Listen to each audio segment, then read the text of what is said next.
अच्छा देखें, तो हमने यहाँ तक तो बना लिया। अब इसके बाद का जो सेक्शन है, उसके बाद के सेक्शन को कुछ प्रॉपर्टीज हमने दे दी हैं।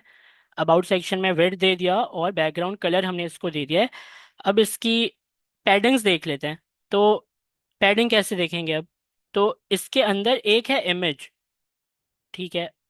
तो ये भी एक डिव है, या आईएमजी डायरेक्ट इसको बोल दें या डिव बोल दें कोई। एक है ये, क्या ये भी कोई डिव है? सेक्शन तो है ये। इस सेक्शन के अंदर इमेज है और बाकी ये चीज़ें डायरेक्ट रखी हुई हैं। ये असल में किसी डिव के अंदर नहीं है। यहाँ पर अगर आप देखेंगे तो ये चीज़ें डायरेक्ट रखी हुई हैं। तो आप चाहें तो इसको एक डिव बना लें। मतलब आप इसको एक सेक्शन बना लें। इसको राइट क्लिक करके मैं फ्रेम सेलेक्शन कर सकता हूँ। तो जैसे ही मैं फ्रेम सेलेक्शन करूँगा तो ये एक फ्रेम में आ जाएगा, है ना। इमेज और ये फ्रेम। खैर, तो अब मैं पैडिंग कैसे देखूं? तो पैडिंग देखने का तरीका ये होगा कि मैं किसी भी डिव को, या तो इस वाले फ्रेम को मैं पकड़ लूं या इमेज वाले फ्रेम को पकड़ लूं। यहाँ पर आकर मैं ऑल्ट के बटन को प्रेस करूं और बाहर निकलूं, तो देखें वो क्या बताता है, ऊपर और नीचे 160 की पैडिंग है। अच्छा, यहाँ से ये 56 बताता है। तो अगर मैं इसको सेलेक्ट करूं तो यहाँ से वो 190 बताते हैं। तो इसके मतलब क्या हुआ? इसके मतलब ये हुआ कि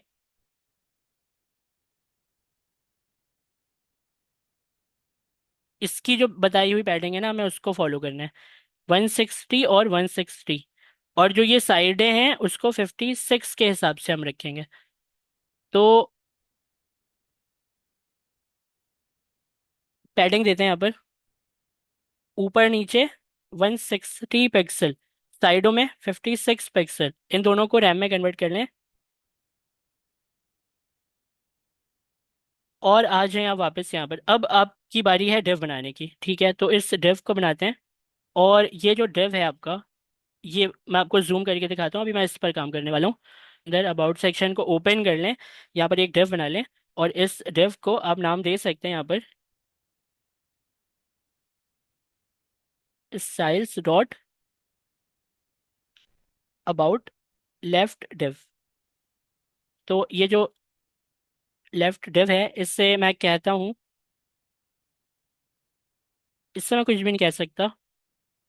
इससे मुझे ये करना है कि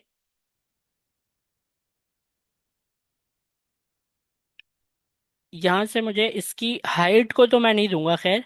लेकिन जो इसकी विड्थ है, इसकी जो विड्थ है वो है 556। तो 556 है इसकी विड्थ। अब इसको मैं परसेंटेज में निकालना चाह रहा हूँ। परसेंटेज में निकालने के का तरीका ये है कि अभी जो मेरे इस पेज की विड्थ है, देखिए मेरी स्क्रीन साइज है 1366। तो अगर मैं इसको क्लिक करूं तो आप देखेंगे इस सेक्शन में वो 1366 यहाँ पर बता रहे हैं, यहाँ पर भी बता रहे हैं 1366। तो आपकी साइज हो सकता है, आपकी स्क्रीन की विड्थ कुछ और हो। तो आपकी जो स्क्रीन की विड्थ है वो बताएगा, 1366 को नहीं, आपकी जो स्क्रीन की विड्थ है उसको। उसको हम क्या करेंगे, रेशो निकालेंगे। रेशो कैसे निकालेंगे? ये जो है, इसको दोबारा से देखें, 556 है ये। तो 556 को डिवाइड कर दें 1366 से और मल्टीप्लाई कर दें 100 से। तो 40.70, ये जो 40.70 है, ये वर्थ है 1366। और जो भी साइज था उसको हमने डिवाइड कर दिया और मल्टीप्लाई कर दिया 100 से। तो जो साइज आया है उसको हम वर्थ में देंगे। वर्थ 40.70%। और जो इसकी हाइट है वो मैं अभी नहीं देने वाला। अच्छा, अब और क्या करूं? क्योंकि बैकग्राउंड तो इसमें है नहीं ना। अब इसके अंदर क्या है, इसके अंदर एक है ये। अब ये जो ताहा अहमद लिखा है, इसको कॉपी कर लेते हैं। ये एक H1 है। और इस H1 को कॉपी कर लेते हैं। अबाउट सेक्शन में आते हैं। इस डिव के अंदर एक H1 बना, अब जो आपने ये पेस्ट कर दिया है, तो इससे आप क्लास भी दे सकते हैं। तो यहाँ पर क्लास देकर आप यहाँ पर एक क्लास नेम दे दें। और इसके टाइपोग्राफी में जाकर आप देखें कि फॉन्ट टाइपोग्राफी के रिलेशन को पहले यहाँ से ख़त्म करें, यहाँ से रीअटैच करें, इसको भी रीअटैच करें। 48 तो है, लेकिन ये है, तो ये फॉन्ट मेरे पास है ना फॉन्ट डॉट टीएसएक्स में। तो इसको कॉपी कर लेता हूँ मैं, और यहाँ पर आकर इसे पेस्ट करके क्लास नेम जो इसके लिखने का तरीका है वैसे लिख देते हैं। इंपोर्ट कर लेते हैं। ठीक है, इंपोर्ट भी हो गया। अब एक पैराग्राफ दे देते हैं। पैराग्राफ में जो कंटेंट है उससे कॉपी करते हैं और कंटेंट को पेस्ट करते हैं। और ये जो आपने इससे दिया है वो आप इससे भी दे दें। ठीक है, थोड़ा सा गैप दे देता हूँ ताकि ना देखने में हमें पता चले कि काम किसके ऊपर कर रहे हैं। अच्छा, अभी मैं कर रहा हूँ इस H1 के ऊपर काम, तो H1 के पास चलते हैं। अब इस H1 के टाइपोग्राफी में देखें, 48 रेगुलर 72, 48 रेगुलर 72। तो अबाउट लेफ्ट डिव के H1 के फॉन्ट के साइज को कर दें 48 पिक्सल। और लाइन की हाइट को आप कर दें 72 पिक्सल। और रेगुलर है ये, तो रेगुलर देने की हमें ज़रूरत है नहीं। बाकी इसका जो फॉन्ट है वो है वाइट कलर से, तो वाइट तो हमने बाहर दिया हुआ है, तो वो खुद ही इसको वाइट कर देगा। अच्छा, अब ये आप देख सकते हैं कि भाई ये जो है और जो ये नीचे वाला है, इन दोनों के दरमियान कैसे देखा मैंने, ऊपर वाली को पकड़ा हुआ है, ऑल्ट के बटन को दबा के जैसे ही मैं ये फ्रीलांस वेब डेवलपर में रखता हूँ माउस अपना, तो बताते हैं इन दोनों के दरमियान 8 पिक्सल का गैप है। तो H1 को आप कहते हैं मार्जिन बॉटम रख ले 8 पिक्सल। और आप इन तीनों को पकड़ के ऑल्ट जेड दबा दें ताकि वो तमाम वैल्यूज रैम में कन्वर्ट कर दे। चलें, अब देखते हैं कि हमारी हेडिंग कैसे बनी। तो हमारी हेडिंग इस तरह बनी। ठीक है,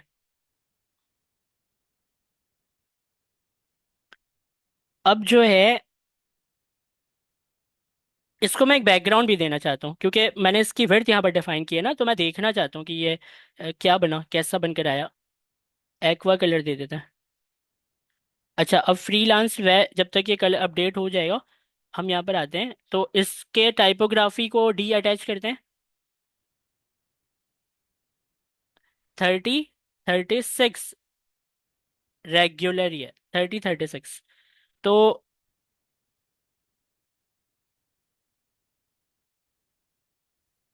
फॉन्ट साइज 30 पिक्सल, लाइन की हाइट 36 पिक्सल।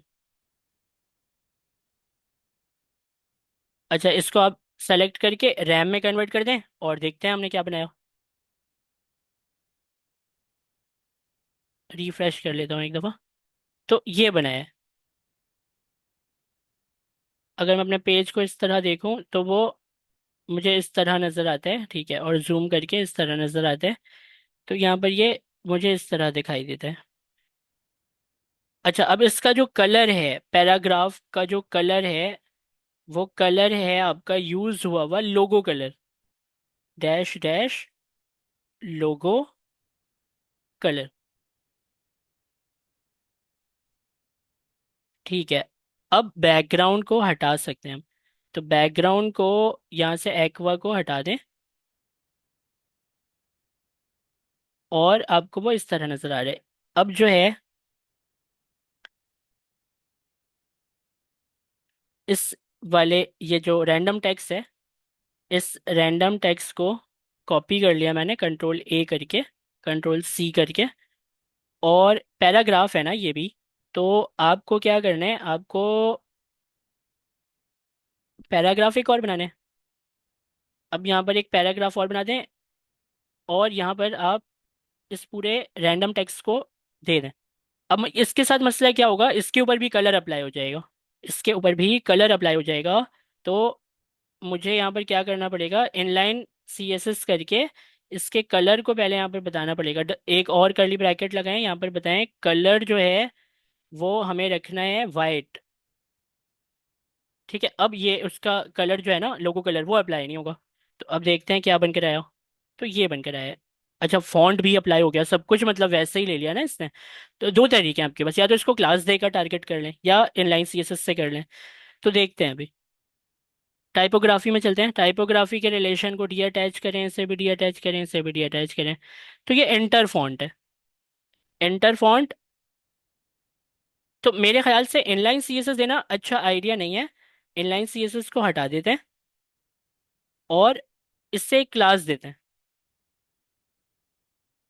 स्टाइल्स डॉट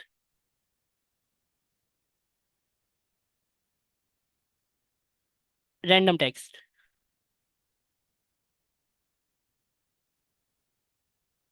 यहाँ पर आते हैं और यहाँ पर आकर स्टाइल डॉट रैंडम टेक्स्ट, इसका नाम रखना सही नहीं है ना। इसको हम करते हैं डिटेल्स।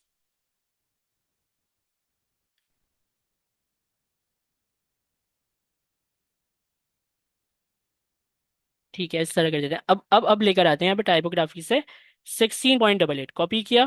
फॉन्ट साइज लिखा 1688 पिक्सल। Line height 27। लाइन की हाइट 27 पिक्सल। रेगुलर है, करने की जरूरत नहीं। एंटर फॉन्ट है। वापस आ जाएं यहाँ पर। एंटर फॉन्ट देने का क्या तरीका होगा अब। यहाँ पर आप इसे कर्ली ब्रैकेट डॉलर साइन के अंदर बंद करें और इस पूरे को बैकटिक के अंदर रख दें। अब डॉलर साइन कर्ली ब्रैकेट लगाएं। एंटर फॉन्ट हमें मिलेगा अपने फॉन्ट डॉट टीएस की फाइल से। एंटर फॉन्ट, इसे कॉपी करें। यहाँ पर अपनी CSS में नहीं, कंपोनेंट में वापस आके यहाँ पर लिखे enter font dot class name. Import का एरर है, इम्पोर्ट कर लेते हैं। ठीक है, तो क्या बना। कलर अप्लाई नहीं हुआ है, जाहिर है, तो कलर भी हमें अप्लाई तो करना ही है ना। White colour. चलें, कलर भी दे दिया, हाइट दे दी, लाइन हाइट दे दी, सब कुछ दे दिया। अब हमें गैप को देखना है। तो देखें, ये डिफ तो पकड़ा हुआ है। ऑल्ट के बटन को यहाँ पर लेकर जाऊंगा तो ये बताता है 23.5 का गैप है। तो मार्जिन टॉप दे सकते हैं हम इसे।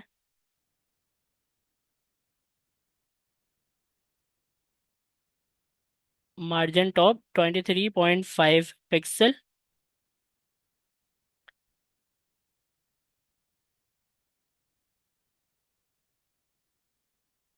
इसे रिफ्रेश करेंगे, वाइट कलर का हो जाएगा।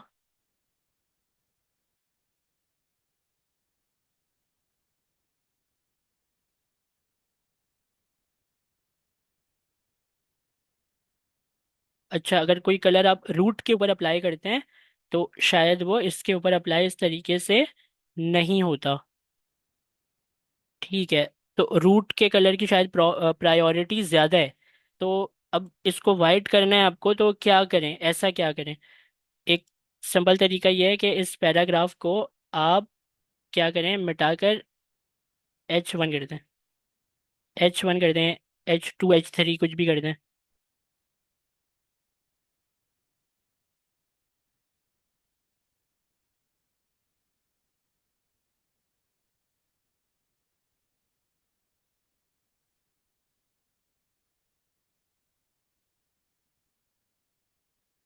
मेरे ख्याल से इसकी ये चीज़ें अप्लाई हो नहीं रही हैं।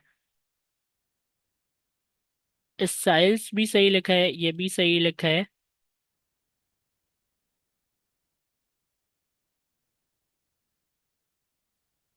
Font size, line height, colour और मार्जिन टॉप फिर क्यों नहीं अप्लाई हो रही है, या ये मुझे वैसे ही दिखा रहे। इसको मुझे, ये मैं कैसे समझूं इसको। मुझे करना पड़ेगा बैकग्राउंड कलर देकर। इससे मैं देखता हूँ, बैकग्राउंड कलर रेड दे देते हैं।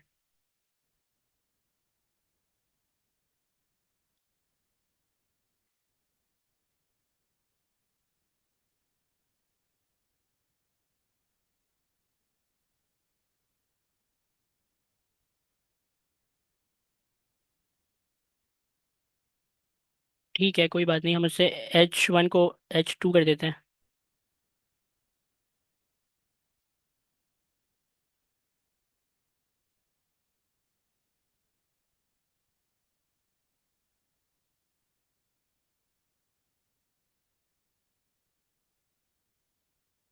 ठीक है। अब जो है बैकग्राउंड कलर तो बहुत यहाँ पर शार्प है, इसे हटा देते हैं। ठीक है, तो अब इसके नीचे जो ये बटन है, बटन को हम कर लेंगे, लेकिन बटन के दरमियान और इसके दरमियान जो गैप है ना, उसे देख लेते हैं। तो इसको मैंने पकड़ा हुआ है, बटन के ऊपर मैं ऑल्ट दबा के माउस लेकर जाता हूँ तो कहते हैं 32.5। ठीक है, तो 32.5 जो है वो मेरे ख्याल से 32.5 ही है ना ये, अगर मैं इसको यहाँ से देखूँ। 23.5 गलत तो नहीं दिया कहीं मैंने? नहीं, सही दिया है। नीचे वाला 32.5 है। मार्जिन बॉटम 32.5 पिक्सल, इसे आप सेलेक्ट करें और ऑल्टर जी ये बटन बटन से चेंज कर दें। अब को बटन के कंपोनेंट को चला दें।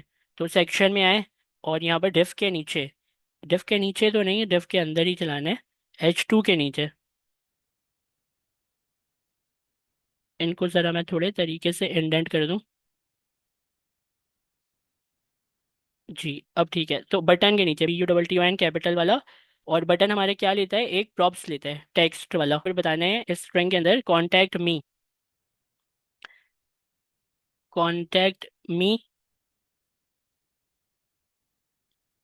और इस बटन को इंपोर्ट करना है आपको।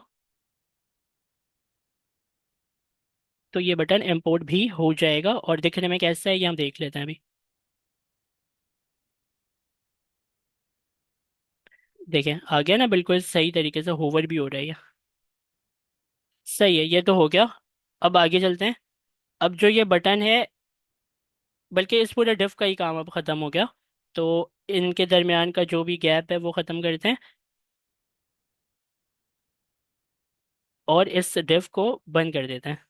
ये है लेफ्ट डिफ। अब एक बनाते हैं राइट डिफ। तो ये जो राइट डिफ है, इसको क्लास नेम देते हैं साइज डॉट अबाउट राइट डिफ।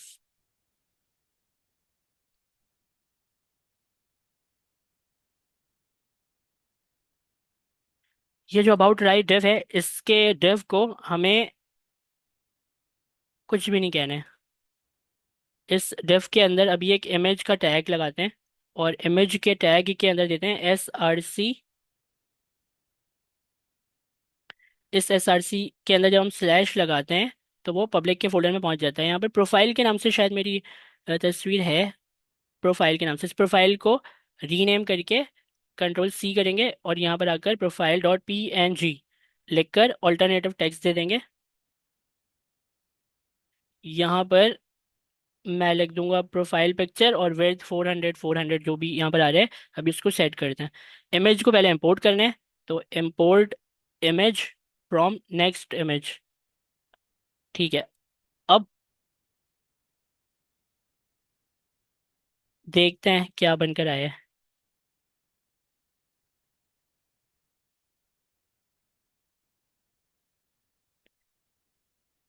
ठीक है, तो इसके साइज को यहाँ पर देख लेते हैं। इसका जो साइज है वो है 350, 350 और 400। तो 400 ठीक है, सही दिया हुआ है। हमें करना ये है कि इस डिव को कोलैप्स करते हैं और अबाउट डिफ के पास चलते हैं। अबाउट डिफ को कहते हैं, अबाउट डिफ सबसे ऊपर होना चाहिए। ये इस अबाउट डिफ को कहते हैं कि वो डिस्प्ले को क्या करे, फ्लेक्स।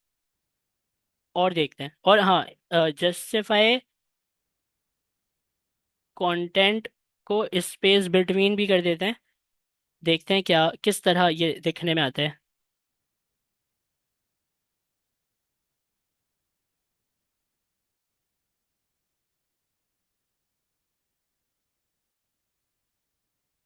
ठीक है, अब जो है जस्टिफाई कंटेंट स्पेस बिटवीन है, इसको अलाइन आइटम सेंटर भी करते हैं।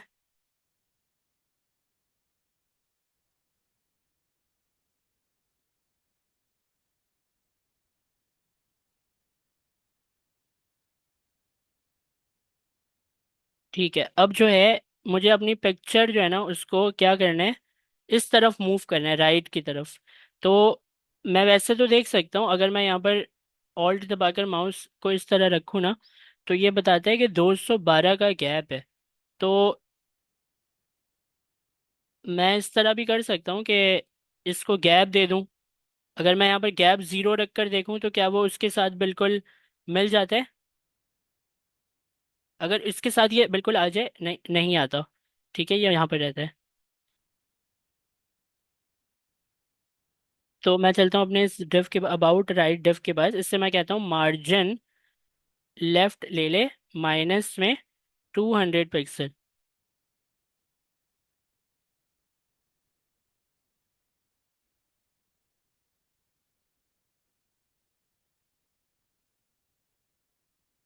या फिर राइट से दे सकते हैं हम इसे। तो राइट से देखते हैं, 190 45, ठीक है, 190, मार्जिन राइट देते हैं 190 पिक्सल। ठीक है, ये सही हो गया। अब जो है नीचे वाले सेक्शन को बनाने की बारी है। ये भी कंप्लीट कर लिया आपने ये सेक्शन।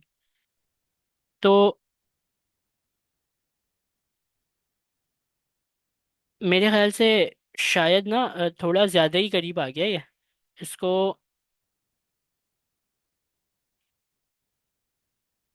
जो मैंने यहाँ से प्रॉपर्टी दी है ना मार्जिन राइट, वो 190 पर दी है। और 190 ही मुझे देना होगा, क्योंकि पिक्सल परफेक्ट अगर बनाना है तो जो यहाँ पर है तो उसका ख्याल तो रखना पड़ेगा। तो 190 ही मैं दूंगा, यहाँ पर 190 ही दिया मार्जिन राइट। तो ठीक है, इसको हम कर देते हैं रैम में कन्वर्ट। इससे भी कर देते हैं रैम में कन्वर्ट, इससे भी रैम में कन्वर्ट कर देते हैं। ठीक है, अगले सेक्शन के पास चलते हैं। और इस सेक्शन में यहाँ पर हम बनाएंगे इससे।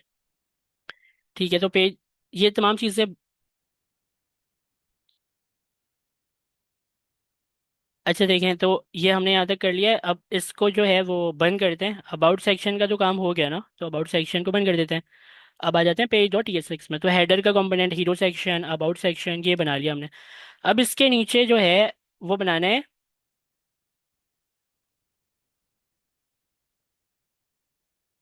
इसको क्या नाम दूं मैं?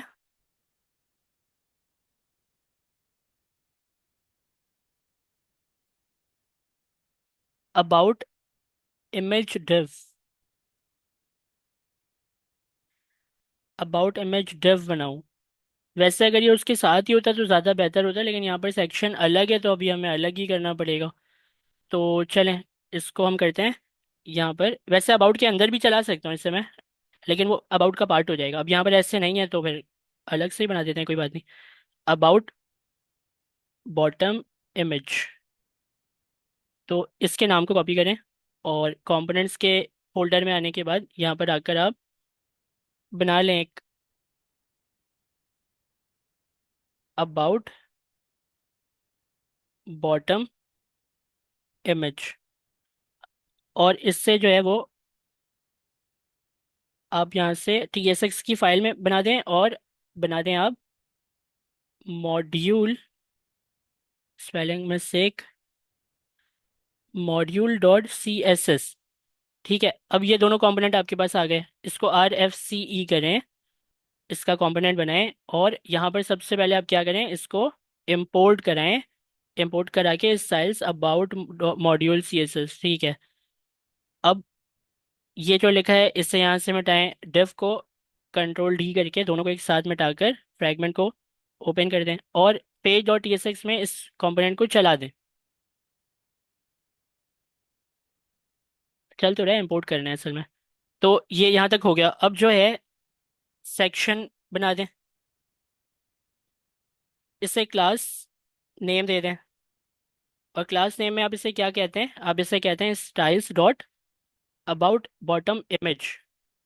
अब इसे यहाँ पर आकर आप कॉपी करें, और यहाँ पर आकर आप इसे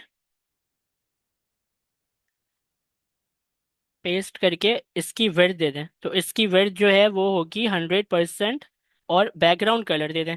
बैकग्राउंड कलर हमें देखना पड़ेगा बैकग्राउंड कलर क्या है। तो यहाँ पर इससे मैंने इस सेक्शन को ही पकड़ा हुआ है, इसका जो बैकग्राउंड कलर है उसको रीअटैच करें, दोबारा से रीअटैच करें तो 1A 1A 1 है, इससे कॉपी कर लें और global dot C S S में देखें आपके पास 1A 1A है, हाँ ये रहा। इसका है बैकग्राउंड ग्रे, तो इसके वेरिएबल को कॉपी करके यहाँ पर var के फंक्शन में इसे चला दें। ठीक है, अब ये भी बना दिया। अब क्या मैं इसकी हाइट दूंगा? मैं इसकी हाइट नहीं दूंगा, क्योंकि मैं हाइट नहीं देता। ये जो है 80 की पैडिंग है इसमें और 20 की पैडिंग है, ये दूंगा मैं। तो इसकी जो पैडिंग है वो देते हैं, पैडिंग ऊपर नीचे 20 पिक्सल और साइडों में 80 पिक्सल। तो इन दोनों को सेलेक्ट करके ऑल्ट जी। ठीक है, अब ये आपने दे दिया। अब इसके बाद जो है आपको क्या करना है, डिस्प्ले फ्लेक्स भी है इसके अंदर, तो डिस्प्ले को आप कर दें फ्लेक्स। और उसके बाद क्या हो सकता है इसमें, जैसे कि इसमें हो सकता है जस्टिफाई कंटेंट स्पेस बिटवीन, और स्पेस बिटवीन के बाद गैप भी हमें देना है। तो गैप की प्रॉपर्टी ले लेते हैं, यहाँ से देखते हैं गैप कितना है। गैप है 64 का गैप है। तो 64 के गैप को यहाँ से 64 पिक्सल का गैप देकर इसे रैम में कन्वर्ट कर देते हैं। और उसके बाद जो है अलाइन आइटम सेंटर कर लेते हैं। अलाइन आइटम सेंटर करने के बाद जो है यहाँ पर वो ऊपर नीचे से सेंटर में आ जाएगा।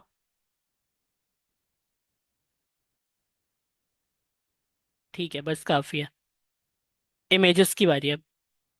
वापस आ जाएं, सेक्शन को ओपन करें, इमेज का टैग, इमेज लेता है SRC। SRC में आपको देना है HTML। HTML के नाम को HTML.png है, लेकिन फिर भी स्पेलिंग मिस्टेक ना हो जाए तो हम रीनेम करके कॉपी करेंगे और यहाँ पर पेस्ट करेंगे HTML.png। और यहाँ पर हम देंगे ऑल्टरनेटिव टेक्स्ट, और इसमें यहाँ पर हम बताएंगे HTML पिक, पिक्चर पूरी लिख दें। अच्छा, अब इसके बाद विड्थ देना है, तो विड्थ और हाइट कितनी होगी इसकी यहाँ से देख लेते हैं। एक HTML को 96 सही है। तो विड्थ और हाइट दोनों जो है वो आपको यहाँ पर देना है 96, और यहाँ पर देना है 96। इमेज को यहाँ पर इंपोर्ट कर लें, import image from next image. ठीक है, कितने इमेजेस हैं ये हैं आपके 2 3 4 5 6 7 8, 8 इमेजेस हैं। तो इसको पूरे को सेलेक्ट करें, शिफ्ट ऑल्ट डाउन एरो से 7 दफा आप क्लिक कर दें, 2 3 4 5 6 7। ठीक है, अब HTML के बाद CSS टाइप स्क्रिप्ट गेट, तो CSS यहाँ से दे दें, CSS टाइप स्क्रिप्ट यहाँ पर है, इसे रीनेम करके देख लेते हैं। टाइप स्क्रिप्ट दे दिया, गेट, गेट दे दिया। Figma react node JS next JS, Figma यहाँ पर दे दें। रिएक्ट की स्पेलिंग क्या रखी है मैंने यहाँ पर, रिएक्ट, ठीक है। और नेक्स्ट यहाँ पर सिर्फ next.png है। ठीक है, अब देखते हैं क्या बनकर आया है ये।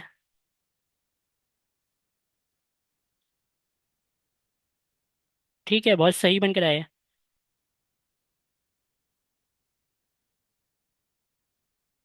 हाँ, टाइप स्क्रिप्ट मुझे थोड़ा बड़ा लग रहा है।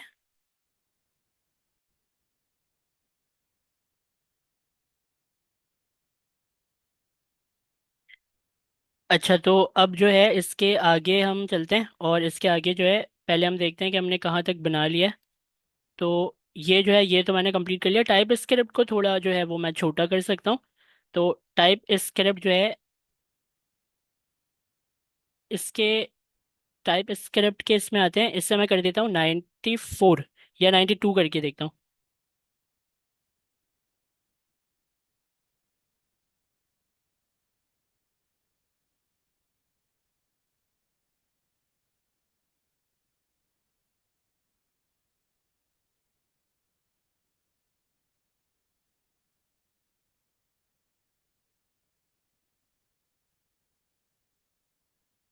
ठीक है, अब सही है।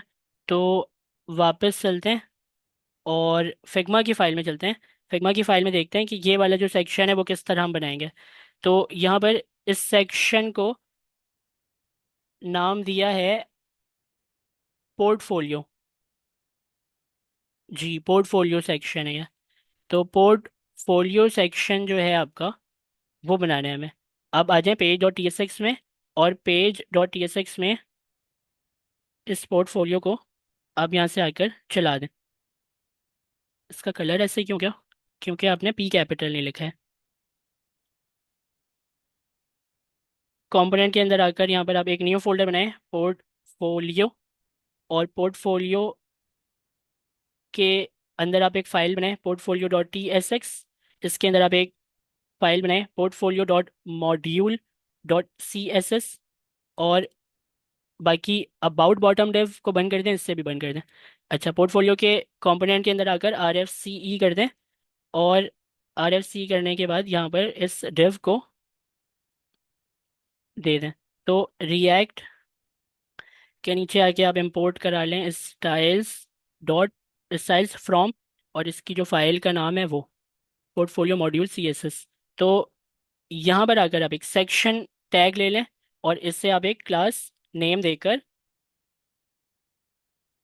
स्टाइल्स डॉट पोर्टफोलियो, तो इस पोर्टफोलियो को आप सी एस एस में टारगेट करें। और विड्थ इसकी दे दें 100%, और बैकग्राउंड कलर जो है वो आप दे दें इसमें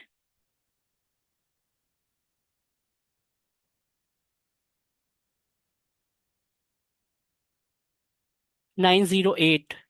global dot C S S में जाएं, यहाँ पर 908 है ये बैकग्राउंड ब्लैक। तो इस बैकग्राउंड ब्लैक को आप यहाँ पर वेरिएबल के अंदर दे दें।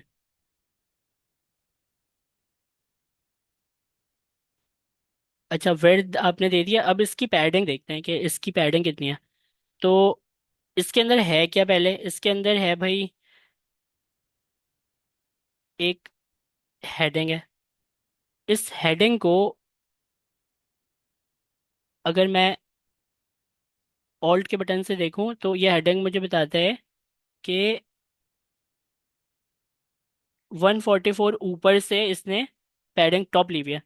तो पैडिंग टॉप 144 पिक्सल, इस पिक्सल को रैम में कन्वर्ट कर दें। और अब इस हेडिंग को बनाते हैं। इस पूरे हेडिंग को मैं डबल क्लिक करके कॉपी कर लेता हूँ। और एक चीज़ और, इससे हमें क्या कहना है, टेक्स्ट अलाइन सेंटर कर ले, ताकि टेक्स्ट जितने हैं वो खुद ब खुद सेंटर में आ जाए। सेक्शन को ओपन करें, H1 लगाने, H1 के अंदर ये पेस्ट कर दें माई लास्ट वर्क। अब देखिए माई लास्ट वर्क, इन तीनों के जो स्टार्टिंग के लेटर्स हैं ना, वो स्पैन के अंदर रखने हैं आपको। तो आप क्या करें, आप यहाँ पर स्पैन लगाकर स्पैन के अंदर रख दें। और स्पैन के अंदर रख दें।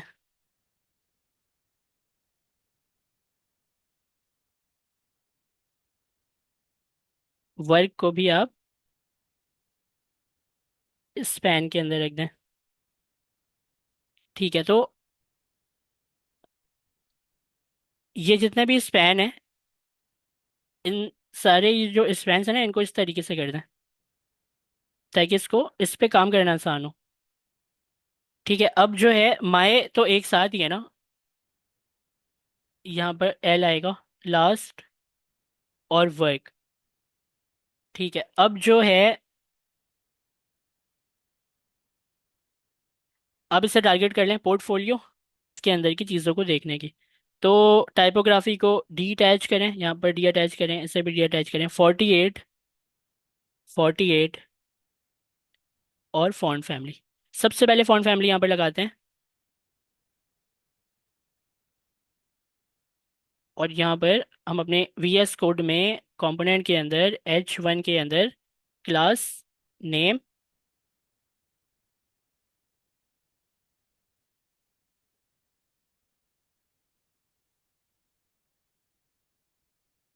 ये दे दें और इसे इंपोर्ट कर लें। ये आएगा बैकटिक के अंदर पूरा। वैसे इस तरह लिखना ज़रूरी भी नहीं था, लेकिन चलो मैंने लिख दिया तो लिख दिया।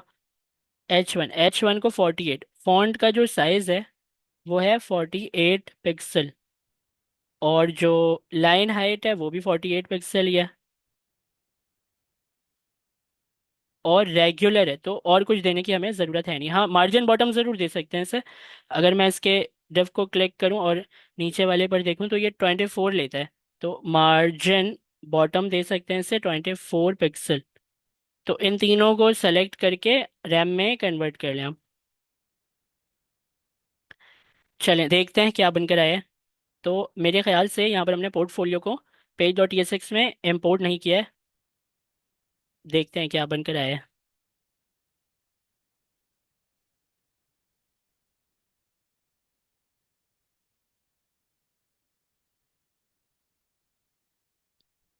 माई लास्ट वर्क, ठीक है। अब आपको पता चल रहा है ना इसमें स्पेसेस नहीं है, तो यहाँ पर आप क्या करें, एक curly bracket quote space, curly bracket quote space. ठीक है, ये स्पेस हमने दे दिया। अब उसके बाद पोर्टफोलियो के H1 के स्पैन को टारगेट करना है। पोर्टफोलियो के H1 के, असल में H1 नहीं, जितने भी स्पैन है उन सब में ही हमें टारगेट करना है। पिछली दफ़ा भी यही हमने किया था।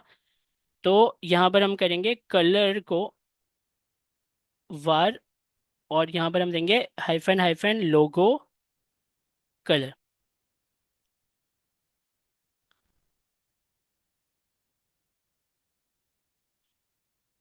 ठीक है, क्योंकि मैंने H1 को मार्जिन बॉटम दिया है 1.5 रैम, और उसने लिया नहीं है, तो कोई बात नहीं, देखते हैं आगे के कंटेंट को बनाते हैं, फिर देखते हैं। ये इंटर फॉन्ट लग रहा है मुझे, इसकी टाइपोग्राफी अगर चेक करूँ मैं, तो ये है इंटर फॉन्ट। अब इसको पूरे को आप कॉपी कर लें, और आप आ जाएं यहाँ पर। यहाँ पर आने के बाद H1 के नीचे एक पैराग्राफ बना लें, और इस पैराग्राफ में ये पिक से नज़र नहीं आ रही है, लेकिन फिर भी मैं देख लेता हूँ, इसमें कोई कलर चेंज नहीं है, पूरा वाइट कलर से है ये। तो कंटेंट भी हमने रख दिया, इसको डबल क्लिक करें, दोबारा से डबल क्लिक करें, और टाइपोग्राफी में देखें 1728 इंटर फॉन्ट है ये। पहले टारगेट करेंगे पोर्टफोलियो के पैराग्राफ को, font size 17 pixel, line height 28 pixel, और यहाँ पर इससे आप देंगे क्लास नेम। क्लास नेम के बाद आप यहाँ पर एंटर फॉन्ट यहाँ से ले लें, और एंटर फॉन्ट यहाँ पर दे दें, enter font dot class name. और एंटर फॉन्ट को आप क्या करें, यहाँ से इंपोर्ट। ठीक हो गया। अब जाहिर है ये जो आपने पैराग्राफ में लिखा है ना, ये इस तरीके से थोड़ी आएगा, ये तो पूरी लाइन में आ रहा होगा। ब्रेक करने के लिए आप इस तरह करें, यहाँ से कॉपी करें इस वर्ड को, दोनों को कॉपी किया, यहाँ पर आए फाइंड किया। ठीक है, तो इन के बाद, इन के बाद यहाँ पर हमें BR का टैग लगाना है। उसके बाद इस वाले को कॉपी करें, और यहाँ पर कॉपी करने के बाद ये जो है इसके बाद BR का टैग लगा दें। ठीक है, अब देखते हैं कि क्या बनकर आया है। और इससे अगर आप चाहते हैं तो थोड़ा आप तरीके से कर लें, मतलब जैसे कि BR को नीचे वाली लाइन में भेजकर इससे इसके साथ मिला दें, और इसका BR है यहाँ पर, इसके BR को भी इसके साथ मिला दें। ठीक है, और इसके जो पैराग्राफ का क्लोजिंग टैग है उसको आप इस तरह कर दें। चलें, ये ठीक हो गया। अब देखते हैं कि क्या बनकर आया है। तो ये बनकर आया है, बिल्कुल ठीक है। अब जो है कार्ड्स की बारी है। तो अगर मैं कार्ड्स को थोड़ा जूम आउट करूं और मैं देखूं, तो ये कार्ड है, लेकिन ये जो कार्ड्स हैं ये किसी फ्रेम के अंदर नहीं है। एक जैसी कार्ड है सारे, लेकिन किसी फ्रेम के अंदर नहीं है। और तो और ये टेक्स्ट भी इसमें अलग ही लिखा हुआ है, ये दोनों भी एक फ्रेम का पार्ट नहीं है। तो सबसे पहले तो हमें ये करना है कि हमें इन सब को एक फ्रेम के अंदर बंद करना पड़ेगा। सेलेक्ट करते हैं सबको,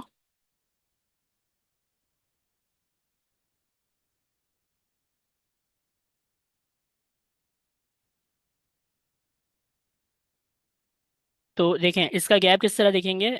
आप इसे डबल क्लिक करके और शिफ्ट के बटन के साथ इससे डबल क्लिक करेंगे तो वो एक टेम्पररी सा एक स्क्वायर बना देता है, इसके ऊपर फ्रेम बना देता है।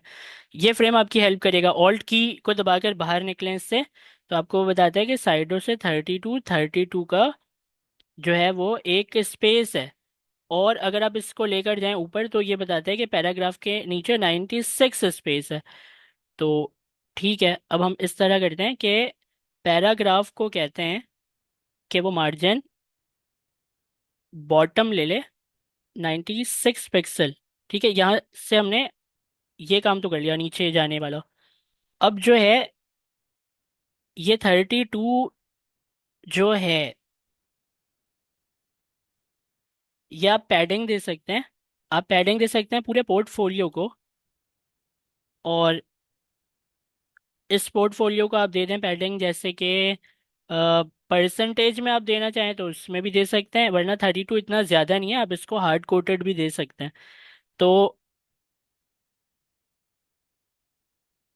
पैडिंग ऊपर नीचे से 0, साइडों से 32 पिक्सल। ठीक है। अब माई लास्ट वर्क को बैकग्राउंड तो दिया हुआ है ना, हाँ ठीक है।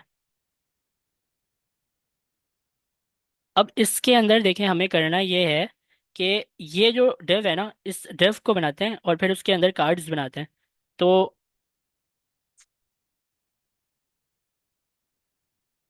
पैराग्राफ के अंदर डिव बना लें, क्लास नेम इसे देते हैं क्लास नेम। डिव जो है इसे आप नाम दें स्टाइल्स डॉट माई वर्क। इससे जो है यहाँ पर कॉपी कर लें। वर्थ इसकी आप 100% कर दें। और इससे आप क्या करें, वर्थ आपने 100% कर दी, बहुत सही किया। अब इसमें आ रहे हैं बड़ी स्क्रीन के ऊपर 3 इमेजेस। तो डिस्प्ले को ग्रिड कर दें। और डिस्प्ले ग्रिड करने के बाद यहाँ पर आप इससे पकड़ें, ऑल्ट के बटन से इस पर जाएं तो आपको पता चलता है कि 95 का गैप है। तो 95 यहाँ पर आप देते हैं गैप, 95 पिक्सल का गैप देते हैं आप। ठीक है, डिस्प्ले ग्रिड कर दिया 90। अब ग्रिड सबसे पहले क्या करता है, 100% विड्थ में से गैप को माइनस करेगा। अच्छा, अब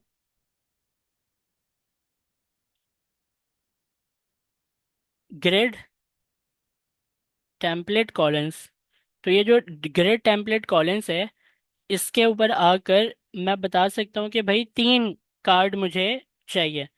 तो 1FR 1FR 1FR करके लिखें, या आप रिपीट करके लिख दें कि मुझे 3 चाहिए 1FR वाले। 3 कार्ड चाहिए 1FR वाले।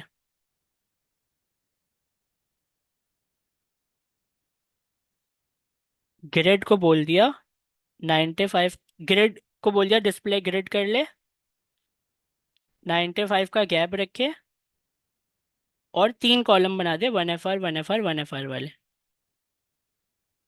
अब वापस पोर्टफोलियो में आ जाएं। अब इसके अंदर हम बनाएंगे ग्रिड के आइटम्स। तो ग्रिड के आइटम्स बनाने के लिए अब आपको ये चाहिए, इसके साइजेस चाहिए अब आपको। तो यहाँ से 370 407, इससे जूम कर लें। अब जाहिर है ना, आपको आप जब कंटेंट लिखेंगे तो वो कंटेंट का एरिया भी तो चाहिए होगा ना आपको। तो ये तो मैंने कार्ड पकड़ा है, शिफ्ट दबा के इससे भी सेलेक्ट कर लेता हूँ। अब ये बताता है कि 370 450 मतलब 460, 370 460। तो इसको मैं इसे मैं इस तरह नहीं करना चाह रहा। मैं इसे हार्ड कोटेड वैल्यू में बंद नहीं करना चाह रहा हूँ। मैं इसे इस तरह करता हूँ कि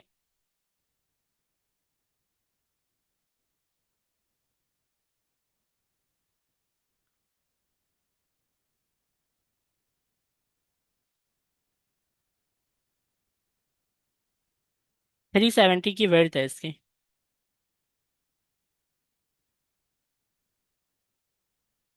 एक डिव बनाते हैं और इसे फ्री रखते हैं, इस डिव का नाम होगा कार्ड।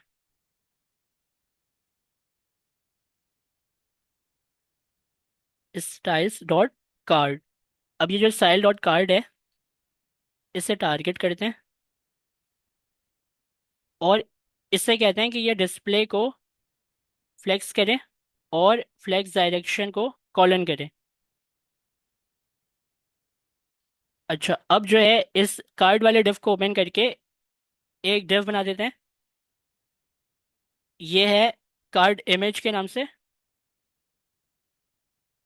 और इसके नीचे एक डिव और बनाते हैं, ये है बॉटम। चलें, ये भी सही है, कार्ड टेक्स्ट। तो ये जो कार्ड इमेज है, इस कार्ड इमेज को आप यहाँ पर दे सकते हैं एक साइज। तो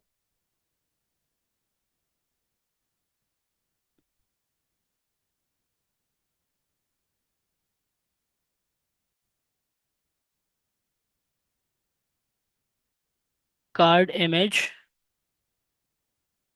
कार्ड इमेज की मुझे क्या करना है, सिर्फ हाइट को सेट करना है यहाँ पर। और यहाँ पर इसकी हाइट जो है वो है 407। तो 407 को सेट कर लेते हैं।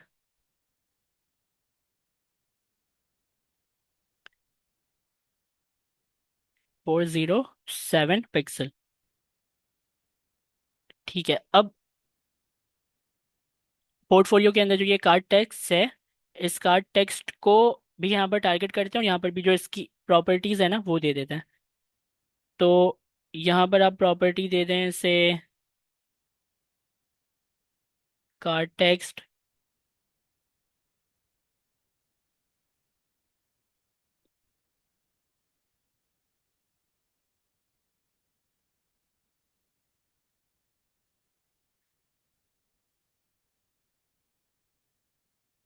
24 है ये। ठीक है, ऊपर से 24 है और इसकी जो हाइट है ना, वो हाइट हम करेंगे ऑटो। ना भी दें, ऑटो ना भी दें तो वैसे मतलब चलेगा।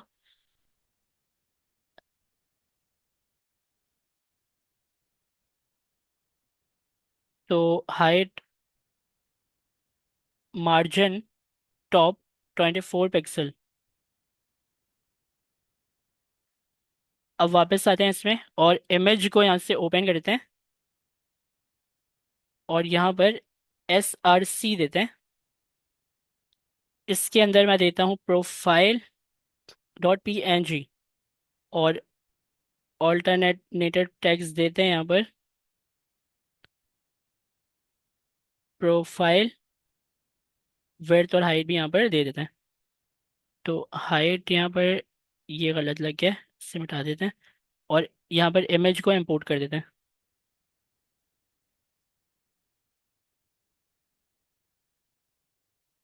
ठीक है, ये जो मेरे पास यहाँ पर आया है SRC को क्या हो गया।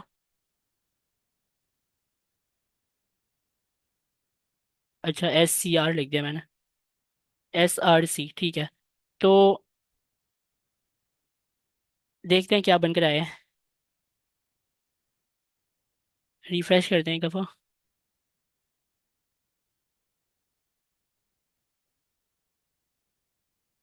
ठीक है, 3 कार्ड्स बनाते हैं यहाँ पर। तो 3 कार्ड मैं इस तरह बनाता हूँ कि पहले मैं फिग्मा की फ़ाइल में जाता हूँ और फिग्मा की फ़ाइल से जो इसकी जो बड़ी वाली जो साइज़ है, जैसे 407, तो ये जो 407 है ना, ये इसको मैं दे देता हूँ अपने इसमें 407 और 407। ठीक है,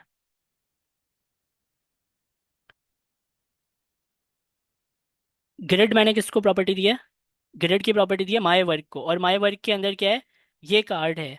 तो इस कार्ड को मैंने इमेज तो दे दिया, अब इसको टेक्स्ट देना है। तो यहाँ पर मैं लॉरेम लिख देता हूँ, लॉरेम 2। ठीक है, 2 वर्ड मैं यहाँ पर लिख देता हूँ। और यहाँ पर कार्ड की जगह, ये जो इस कार्ड की पूरी जगह है, इसको एक दफ़ा और नीचे बनाता हूँ, एक दफ़ा और नीचे बनाता हूँ। ठीक है, तो 3 दफ़ा हो गया। अब जो है एक एक लाइनों का गैप दे देता हूँ ताकि मुझे पता चले कि डिफरेंस कहाँ कहाँ पर है। देखते हैं कि यहाँ पर ये किस शक्ल में बनकर आते हैं। 100%। ठीक है, यही है, बिल्कुल बिल्कुल यही है। अब इसके साथ मैं ये चाहता हूँ कि जब मैं लॉरेम के टेक्स्ट को किसी एक में अगर इंक्रीज कर दूं, जैसे कि लॉरेम को अगर मैं लिख दूं 10, तो उसके साथ फिर क्या होता है वो देखना है। बिल्कुल ये सही आ रहा है। तो इसका टेक्स्ट भी इसके बिल्कुल मुताबिक आ रहा है, सही आ रहा है। और गैप भी मेंटेन हुआ है, तो कार्ड्स तो बन गए। अब 3 बनाए 50 बनाए, उसकी अलाइनमेंट आपको पता चल गई है कि क्या डिस्प्ले ग्रिड आपको क्या अलाइनमेंट देता है। तो अब इसे रिमूव कर लें, और इससे भी रिमूव कर लें। एक ही को हमने अभी अपने पास रखा है,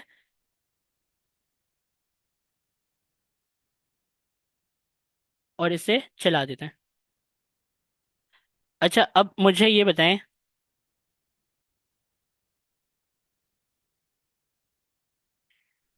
देखें, यहाँ तक हमने बना लिया था, और यहाँ पर एक पिक्चर मिसिंग है। तो यहाँ की जो पिक्चर है ना, सबसे पहले तो इसे सेट करते हैं, उसके बाद फिर आगे का काम करते हैं, ठीक है। तो ये है मेरा कौन सा डिव है, अबाउट का डिव है। ठीक है, तो SRC के फोल्डर को ओपन करता हूँ, कंपोनेंट्स को ओपन करता हूँ, और अबाउट सेक्शन को ओपन करता हूँ। देखें, अबाउट सेक्शन के अंदर तो कुछ भी नहीं है। अबाउट सेक्शन के ऊपर है एक bottom, about bottom image. About bottom image जो है, इसके अंदर क्या है देखते हैं। तो यहाँ पर आपने दिया है टाइप स्क्रिप्ट की सबसे पहले हाइट सेट कर लेते हैं। फिग्मा की फाइल में इसकी जो हाइट है वो 70 है। अगर आप इसको डबल क्लिक करके देखें तो 70 है ये, तो इससे हम 70 कर लेते हैं सबसे पहले, टाइप स्क्रिप्ट की हाइट को 70, और इससे भी 70 कर लेते हैं। अच्छा, अब यहाँ पर क्या मिसिंग है वो देखते हैं। नेक्स्ट जेएस के बाद रिएक्ट है। तो एक यहाँ पर एक लाइन मैंने यहाँ पर ऐड कर दी, ये वाली। और इसके अंदर यहाँ पर रिएक्ट के बाद, पहले मैं फिग्मा की फाइल में देख लूँ, रिएक्ट के बाद नोड जेएस है। तो पब्लिक के फोल्डर में आकर देखते हैं, नोड का नाम हमने रखा है नोड। ठीक है, इसे रीनेम करते हैं, कॉपी करते हैं, और इधर जो नई लाइन है इसमें नोड जेएस को पेस्ट कर देते हैं। ठीक है, अब देखते हैं कि क्या बनकर आया। तो यहाँ पर 1 2 3 4 5 6 7 8, ठीक है, और यहाँ पर 2 4 6 8, ठीक है, सारी तस्वीरें जो है वो अब सही हो गई हैं। अब जो है हम अबाउट सेक्शन के ऊपर काम कर रहे थे, तो अबाउट सेक्शन में मुझे एक चीज़ नज़र आई। पहले तो इसका काम ख़त्म, इससे बंद कर देते हैं। पोर्टफोलियो को भी बंद करते हैं, सब बंद करते हैं। पेज.tsx जो है वो ओपन रखते हैं, global.css ओपन रखते हैं, फॉन्ट की फाइल को भी ओपन रखते हैं, ठीक है। अब आ जाते हैं हम अपने पोर्टफोलियो से ऊपर अबाउट सेक्शन में। अच्छा, यहाँ पर ना देखें, मैं आपको एक चीज़ बताता हूँ। ये जो अबाउट सेक्शन आपने चलाया है ना, तो ये आपने सही चलाया है। अब इसकी जो फाइल है ना, वो कंपोनेंट के अंदर दो दो बनी हुई है। देखें, अबाउट सेक्शन का फोल्डर है, उसके ऊपर अबाउट बॉटम इमेज है। तो इसको ना हम अबाउट सेक्शन के अंदर ही रख देते हैं। यहाँ से मैं कुछ नहीं कर रहा, कंपोनेंट में वैसे ही छोड़ देता हूँ जैसा ये है। यहाँ क्या करता हूँ, इसे कट करता हूँ, और अबाउट सेक्शन के अंदर पेस्ट कर देता हूँ। अब ये मुझे एक एरर देगा, ये मुझे ये वाला देगा, update import about bottom dev. मतलब ये कह रहा है कि जो भी इंपोर्ट्स हैं उसको अपडेट कर दूं। तो मैं कहूँगा हाँ अपडेट कर दो। अब उस जितने भी इंपोर्ट्स इससे रिलेटेड हैं वो उसको अपडेट कर देगा। अब क्या हुआ, अबाउट सेक्शन के अंदर ही अबाउट बॉटम इमेज का फोल्डर है। ठीक है, इससे ना ढूंढने में आसानी होगी, ठीक है। तो अबाउट सेक्शन तो हमने कर लिया था। ये है पोर्टफोलियो। पोर्टफोलियो में माई लास्ट, यहाँ पर स्पेस नहीं है, ऊपर की तरफ स्पेस नहीं आ रहे। तो ये देखते हैं कि ये इसकी क्या वजह है। पोर्टफोलियो को हम यहाँ से आकर ओपन करेंगे, पोर्टफोलियो की फाइल को यहाँ पर रखेंगे page.tsx के बाद, इसकी CSS को उठाकर यहाँ पर रखेंगे, लास्ट वर्क को ढूंढते हैं। तो माई लास्ट वर्क है H1 के अंदर। H1 के ऊपर है पोर्टफोलियो की क्लास। हमारी CSS की फाइल में सबसे ऊपर पोर्टफोलियो की ही क्लास होगी। तो इसको देखते हैं, यहाँ पर देखें पैडिंग जो है, पैडिंग जो आपने, पैडिंग कॉन्फ्लिक्ट कर रहा है। कॉन्फ्लिक्ट कैसे कर रहे हैं? पैडिंग टॉप आपने दिया है 9 रैम, और यहाँ पर पैडिंग आपने दे दिया 0।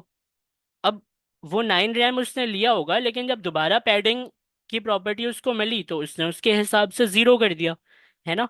तो ये जो है 9 रैम हमें यहाँ पर लिखना पड़ेगा, लेकिन यहाँ पर लिखूंगा तो यहाँ पर लिखने से क्या होगा, ऊपर नीचे दोनों, ऊपर और नीचे दोनों 9 रैम जो है वो टॉप और बॉटम में लगा देगा। तो पहले फिग्मा की फाइल से कंफर्म करते हैं कि ऐसा है भी कि नहीं है। अगर हम इसे डबल क्लिक करें और ऑल्ट के बटन को दबाकर अगर मैं ऊपर जाऊं थोड़ा, तो 144 है। ठीक है, अब थोड़ा छोटा करें, और ये जो लास्ट, ये जो है आपका, इसको क्लिक करके अगर आप नीचे आए तो 144 है, मतलब 9 रैम 144 ही होता है। तो ये देखें 144 पिक्सल आ रहे हैं यहाँ पर हल्का सा लाइट ग्रे से। तो ये 140, आपको इसकी ज़रूरत नहीं है, इस कमांड को यहाँ से हटा देते हैं और यहाँ पर 9 रैम लिख देते हैं, ऊपर और नीचे एक जैसी प्रॉपर्टी लग जाएगी। ठीक है, तो हम अपनी फाइल में आते हैं, अब देखते हैं कि इसमें अपडेट होकर हमें 9 रैम मिलता है या नहीं मिलता। ठीक है, इसके स्पेस का मसला भी हल हो गया। अब कल मैंने एक बात की थी कि आपको यहाँ पर पोर्टफोलियो दिखाना है। तो पोर्टफोलियो में मैं चाह रहा था कि वो डायनेमिकली आए। डायनेमिकली जो है वो उससे हम किस तरह लेकर आएंगे, वो जो है हम इसे अभी बनाते हैं। मतलब डायनेमिकली से मेरा मतलब ये नहीं है कि वो मतलब आप उसके अंदर लूप चला दें, लूप के लूप से पहले आप एक कोई एरे बना लें और एरे के अंदर डाटा रख दें, ये तो हो गई ही। लेकिन मेरे कहने का मकसद ये था कि अगर कोई वीडियो लगाना चाह रहे हैं तो वो वीडियो चला पाए, अगर कोई इमेज लगाना चाह रहा है तो वो इमेज चला पाए। ठीक है, तो कल यहाँ पर हमने अपने काम को रोका था, आज हम यहाँ से कंटिन्यू करते हैं। तो जब आप यहाँ पर आते हैं तो आपको इस वाले अभी मैं पोर्टफोलियो के कंपोनेंट के अंदर हूँ, उसमें सबसे नीचे जो ये वाला डिव है माय वर्क का, इस माय वर्क के डिव को सीएसएस में अगर देखें तो नीचे की तरफ ही होगा ये माय वर्क, ये रहा। इसको हमने डिस्प्ले ग्रिड दिया है, गैप दिया है। ग्रिड टेम्पलेट में बोला है कि 3 कार्ड चाहिए 1 FR के। ठीक है, तो टोटल विड्थ जो भी होगी उससे वो गैप को माइनस करके 1 FR की विड्थ में बना देगा। ठीक है, यही हमने सीखा था डिस्प्ले ग्रिड में। अब ये जो कार्ड्स हैं, ये कार्ड, ये कार्ड और ये कार्ड, ये तीनों सीएसएस की प्रॉपर्टी जो है ना वो अंदर वाले डिव्स से रिलेटेड है। मतलब जिसमें इमेज आ रही है, जिसमें ये नाम आ रहा है नीचे कुछ, तो ये आपके प्रोजेक्ट की डिस्क्रिप्शन बनेगी या आपके प्रोजेक्ट की इमेज या फिर वीडियो। तो ये जो कार्ड है, यहाँ से लेकर आप ध्यान से देखिएगा, ये जो कार्ड है माय वर्क के अंदर है ना। अगर मैं माय वर्क को कोलैप्स कर दूं तो सब छुप जाएगा। तो ये माय वर्क वर्क के अंदर है। मैं क्या कर रहा हूँ, इसको यहाँ से सेलेक्ट करके यहाँ तक इसे मैं कट कर ले रहा हूँ। अब इसको कट क्यों किया है? क्योंकि इसका मैं चलाऊंगा एक कंपोनेंट। तो एक कंपोनेंट बनाते हैं, कट करके मैंने अभी रखा हुआ है अपने पास, ठीक है। और अब मैं यहाँ पर एक कंपोनेंट चला रहा हूँ। तो कंपोनेंट चलाने के लिए मुझे करना ये है पोर्टफोलियो कार्ड के नाम से बनाता हूँ इसको। तो पी कैपिटल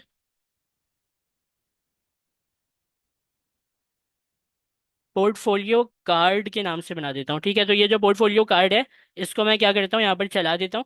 और अब जो है इस नाम, अभी देखें इस नाम को कॉपी नहीं कर सकता मैं, वरना मेरी वो वाली सारी चीज़ें जो अभी मैंने यहाँ से कट करके अपने पास रखी हैं वो चली जाएंगी। तो इसको फिर लिख कर बनाना पड़ेगा। तो एक काम करते हैं, कंपोनेंट के अंदर जो मेरा पोर्टफोलियो वाला फोल्डर है ना, इसको राइट क्लिक करता हूँ, इस फोल्डर के अंदर ही बनाऊंगा। क्योंकि देखें तरीका तो यही है ना, जब मेरे कार्ड जो है वो पोर्टफोलियो के कंपोनेंट के अंदर है तो पोर्टफोलियो के कंपोनेंट के फोल्डर के अंदर ही बाकी की चीज़ें इससे रिलेटेड जो होंगी वो बननी चाहिए। तो पोर्टफोलियो के फोल्डर के अंदर एक बनाते हैं हम, पोर्टफोलियो कार्ड्स के नाम से बना देते हैं। ठीक है, और इसे एंटर करते हैं। इसकी स्पेलिंग ज़रा सही कर लेता हूँ मैं। पोर्टफोलियो कार्ड्स के नाम से बना लिया। अब जो है इसके अंदर मैं यहाँ पर लिखता हूँ पोर्टफोलियो कार्ड .tsx, और इसकी एक फाइल भी बना देते हैं, portfolio card dot module dot C S S की फाइल यहाँ पर बना देते हैं। तो अब जो है यहाँ पर इसके कंपोनेंट के अंदर में आ जाता हूँ। देखें बहुत सारी एक्स्ट्रा चीज़ें ऊपर खुली हुई हैं जिसका काम नहीं है अभी, उसको छोड़ के जिससे हम अभी काम कर रहे हैं उसको यहाँ पर रखते हैं। देखिए ये मेरे काम का है, तो इसको मैं रखता हूँ सेकंड वाले इसमें टैब में। इसकी सी एस एस की फाइल है, इसको थर्ड टैब में रखता हूँ। पहला page dot T S x, फिर जिसमें काम कर रहा हूँ उसके कंपोनेंट और सी एस एस की फाइल। यहाँ पर अगर आर एफ सी करते हैं, आर एफ सी जो है वो मुझे कंपोनेंट बनाकर दे देगा। इससे अब क्या करते हैं, सबसे पहले इंपोर्ट करा लेते हैं सी एस एस की file. Import styles from dot slash से हमें ये मिल जाएगा। अच्छा, अब जो है इस पोर्टफोलियो कार्ड को यहाँ से हटा, इस फ्रैगमेंट को ओपन करके यहाँ पर जो मैंने कट किया था वहां से यहाँ पर, अब इससे थोड़ा फॉर्मेट कर लेता हूँ, इंडेंट सही कर लेते हैं। ठीक है, अब ये जो एरर आ रहे हैं ना, ये एरर आने की वजह है इमेज के इंपोर्ट की वजह से ये एरर आ रहे हैं। तो import image from next image. ठीक है, अब इसकी जो क्लासेस लगी हुई हैं, card class, card image, card text, ये तीन क्लासेस रखी हुई है मेन पोर्टफोलियो के सीएसएस के अंदर। और इसका जो सीएसएस है वो बिल्कुल खाली है। तो हम वहां से लेकर आते हैं पोर्टफोलियो मॉड्यूल डॉट सीएसएस के अंदर ये तीन क्लासेस है ना, इसको यहाँ से कट कर लेते हैं। और जो portfolio card module dot CSS है इसके अंदर पेस्ट कर देते हैं। अब पता कैसे चलेगा कि कुछ खराब नहीं हुआ? देखें ये रेड हो रहा है, ये पोर्टफोलियो यहाँ पर रेड हो रहा है, मतलब ये कि इसके अंदर कुछ मसला है। इसके अंदर ये कि पोर्टफोलियो कार्ड हमने इंपोर्ट नहीं कराया है, और कोई एरर है ऊपर से नीचे तक नहीं है। अब वहां जाके देखते हैं कि हमारा कार्ड जो है वो हमें नजर आ भी रहा है या नहीं आ रहा है। यहाँ पर अगर कार्ड दिखाई देता है हमें, बिल्कुल सही है। जैसे ये दिख रहा है तो मतलब कंपोनेंट सही से चल गए इसके अंदर। अब हमें आगे का काम करना है, तो देखें यहाँ पर आ जाएं कंपोनेंट के अंदर। अब इमेज तो आ गई ना, इमेज तो आपको पता है आ गई। तो यहाँ पर इमेज की जगह हमें क्या करना है, सबसे पहले देखें एक काम करता हूँ मैं, इसकी ना एक दफ़ा कंफर्मेशन कर लेता हूँ फिग्मा की फाइल से। तो जो ये जो है पोर्टफोलियो, इस पोर्टफोलियो के अंदर जब आप यहाँ पर डबल क्लिक करते हैं तो ये इमेज है, इमेज वाला सेक्शन है। इमेज वाला जो सेक्शन है ना वो आपका है 396, नहीं सॉरी 396 नहीं है, 407 इसकी हाइट है। 407 इसकी हाइट है, और हमने भी 407 ही लिया है। ठीक है, तो यहाँ पर मैं एक काम ये करना चाह रहा हूँ कि इसके बैकग्राउंड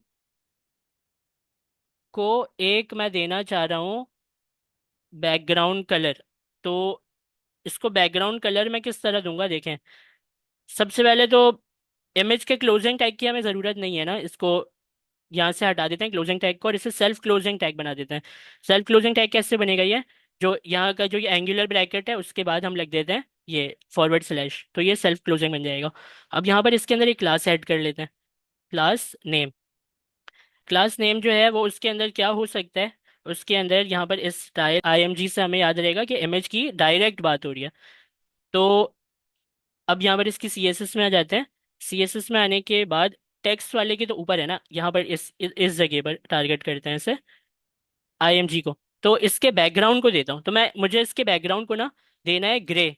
कौन सा वाला ग्रे, वो मैं देखता हूँ वहां से कौन सा वाला ग्रे मुझे देना है। मुझे असल में ये वाला ग्रे देना है, ये वाला ग्रे।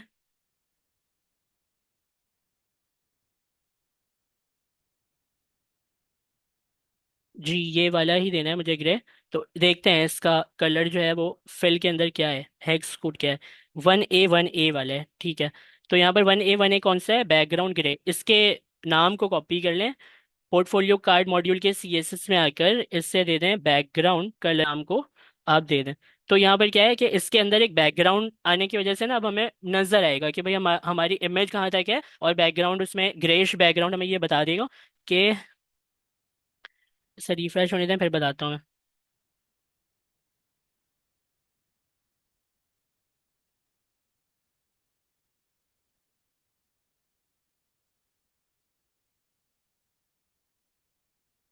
मेरे ख्याल से ना गलत जगह पर दिया है।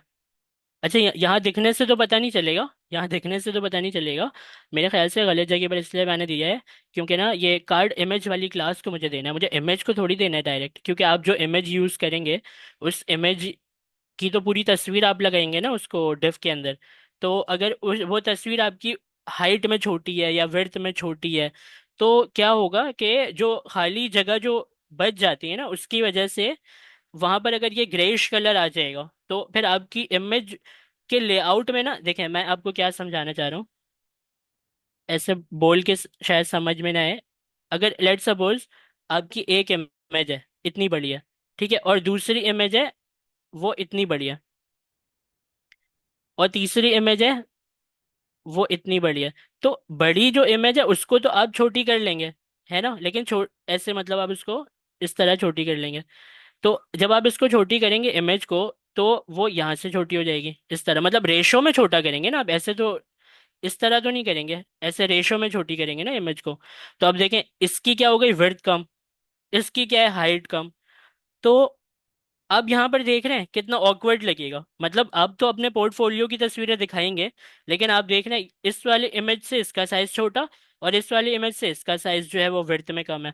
तो यहाँ पर आपको ये जो बैकग्राउंड, ग्रेइश बैकग्राउंड है ना, ये आपकी हेल्प करेगा, ताकि वो ऊपर का जो भी कंटेंट है वो उसको एक जैसा ही रखे, भले अंदर की तस्वीर छोटी हो, ग्रेइश बैकग्राउंड जो है वो कवर कर लेगा, वो इस तरीके से ना कवर करके लेआउट को जो है सही दिखाएगा। इसलिए दिया बैकग्राउंड, तो बैकग्राउंड सही जगह पर देना है। इस बैकग्राउंड के कोड को कॉपी करके इसके अंदर रख दें, कार्ड इमेज के अंदर। अभी आईएमजी को मैंने कुछ बोला नहीं है, तो चलते हैं वापस यहाँ पर देख लेते हैं। अच्छा देखें, अब ये जो आ रहा है ये बिल्कुल सही आ रहा है। अब इमेज के बैकग्राउंड को मैंने नहीं दिया, मैंने उस डिव के बैकग्राउंड को दिया। अगर इमेज आपकी पूरे में कवर कर लेगी तो ठीक है, पीछे का बैकग्राउंड छुप जाएगा खुद ही। अब इसके अंदर क्या करना है आपको, इसके अंदर आपको ये करना है कि यहाँ पर जो अ, इसके जो कॉर्नर हैं वो बहुत शार्प हैं, इसके शार्प कॉर्नर्स को ख़त्म कर लें पहले। तो कार्ड इमेज में आ जाएं, और कार्ड इमेज को आके आप बॉर्डर रेडियस दे दें 24 पिक्सल।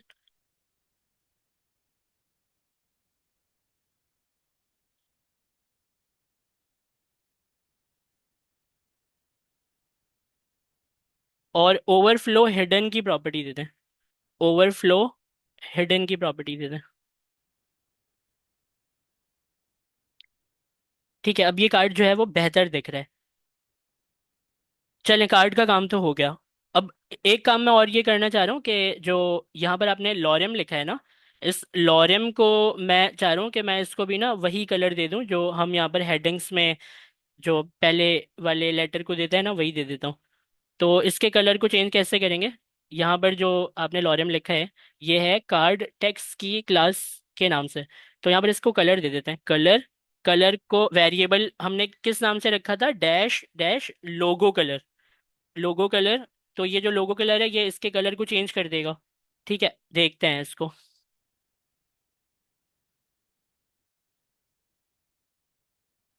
ठीक है, ये कलर भी चेंज हो गया है। अब हमें क्या करना है, अब हमें वीडियो लगानी है। तो अब वीडियो पर आते हैं, जो डायनेमिकली मैंने बोला था ना वीडियो लगाएंगे, तो वीडियो पर आते हैं। कार्ड इमेज सब उससे मुतमईन है ना हम तो, ठीक है।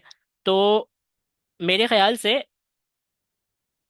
इस क्लास की ज़रूरत देखते हैं पड़ेगी, अगर नहीं पड़ेगी, क्योंकि इधर तो लिखा नहीं है ना कुछ भी, अगर ज़रूरत नहीं पड़ेगी तो बाद में मिटा देंगे। अभी फ़िलहाल ये जो इमेज का कोड है, इस कोड को मैं क्या कर रहा हूँ, कमेंट कर दे रहा हूँ, पूरे को कमेंट कर दें, हटा दें, एक ही बात है, कमेंट कर दिया मैंने।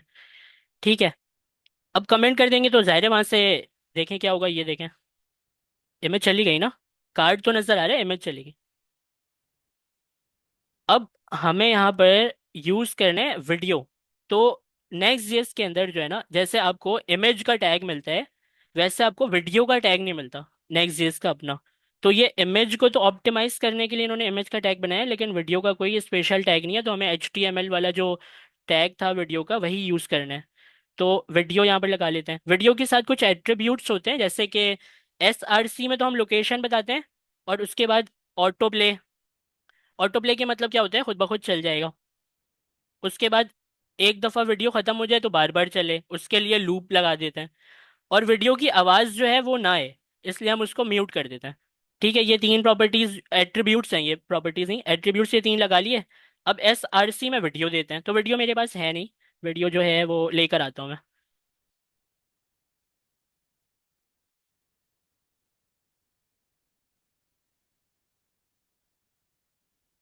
देखिए एक वीडियो है मेरे पास, प्रोजेक्ट वन के नाम से मैंने रख लिया। इसको जो है मैं रखता हूँ यहाँ पर अपने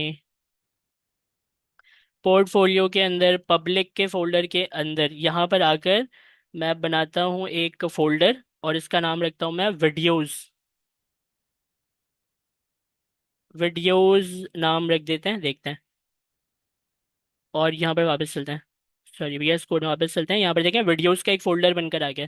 ठीक है, अब उस वीडियोस के फोल्डर के अंदर वो वाली वीडियो रख देते हैं जो वीडियो मैं यहाँ पर जो है वहां से कॉपी करके लाया था, उसको मैंने यहाँ पर रख दिया। प्रोजेक्ट वन है इसका नाम, वो नाम तो हमें यहाँ से भी खैर दिख जाएगा जब इस फोल्डर को ओपन करेंगे तो। प्रोजेक्ट वन है, तो इसको रीनेम कर लेते हैं। और कंट्रोल ए से पूरे नाम को कॉपी करके कंट्रोल सी से कॉपी कर लेते हैं, एस आर सी में देते हैं। एस आर सी में जब मैं फॉरवर्ड स्लैश लगाता हूँ तो ये पहुंच जाता है खुद ब खुद पब्लिक के फोल्डर में। पब्लिक के फोल्डर के बाद मुझे इसको कहाँ लेकर जाना है, वीडियोज में।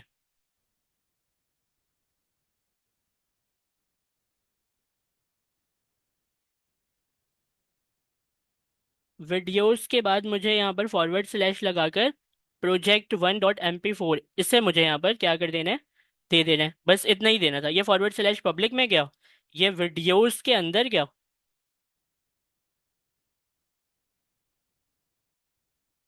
Project one M P four, ठीक है। तो वीडियो तो मैंने यहाँ पर लगा लिया। अब वीडियो का जो साइज है देखते हैं वो किस तरह आता है, उसे देखते हैं। यहाँ पर वीडियो में नज़र आती भी है या नहीं। चले, वीडियो तो नज़र आ रही है, शुरू होते ही ख़त्म हो गया।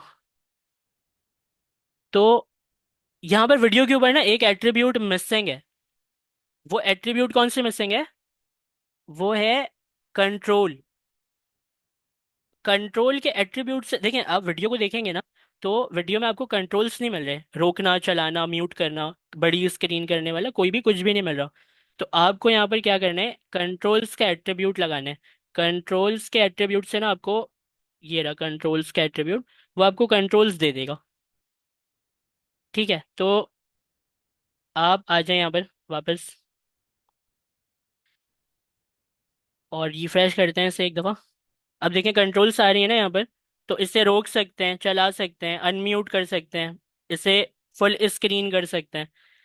ठीक है, अब क्या करना है, अब यहाँ पर देखें ग्रेश बैकग्राउंड देने का कितना फ़ायदा हुआ है। अब मुझे पता चल रहा है ना कि वीडियो के एक्सपेक्ट रेशो तो वो अपनी मेंटेन रखेगा, जाहिर है। वो ऐसा थोड़ी कि मैं उसको स्ट्रेच करूँ तो वो बिल्कुल वो इस तरह बड़ा हो जाएगा।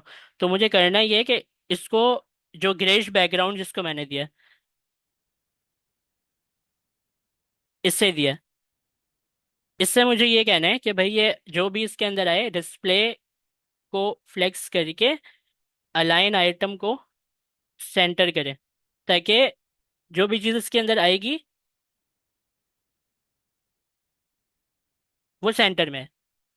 अब आपकी वीडियो भले छोटी हो, भले आपकी वीडियो छोटी हो, उससे कोई फर्क नहीं पड़ने वाला। क्यों नहीं पड़ने वाला, क्योंकि कार्ड संभाल लेगा और फिर वो ऑकवर्ड नहीं लगेगा, ऐसे ऊपर से छोटा है साइड से बड़ा है, वो कार्ड संभाल, ग्रेज बैकग्राउंड जो आपने दिया है वो संभाल लेगा।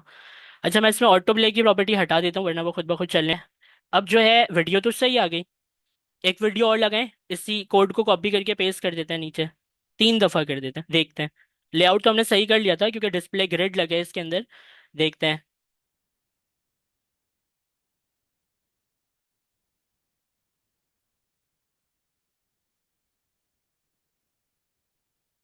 हाँ, इस तरह नहीं आएगा, इस तरह वीडियो को इस तरह हम नहीं लगा सकते।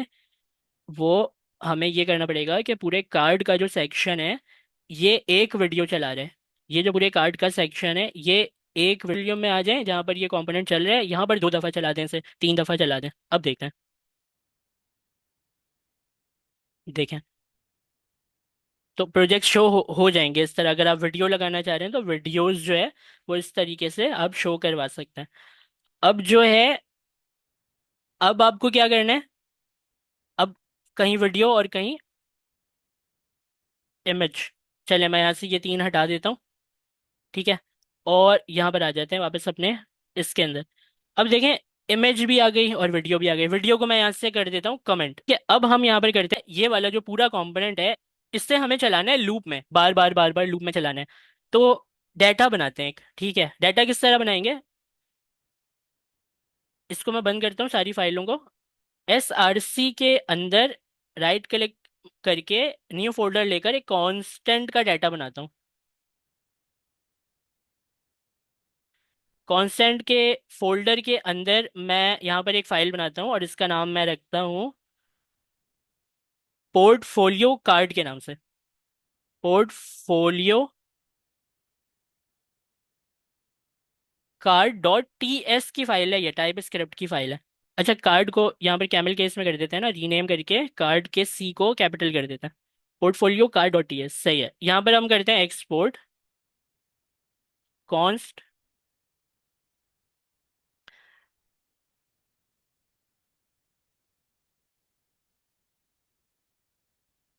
Export const portfolio card.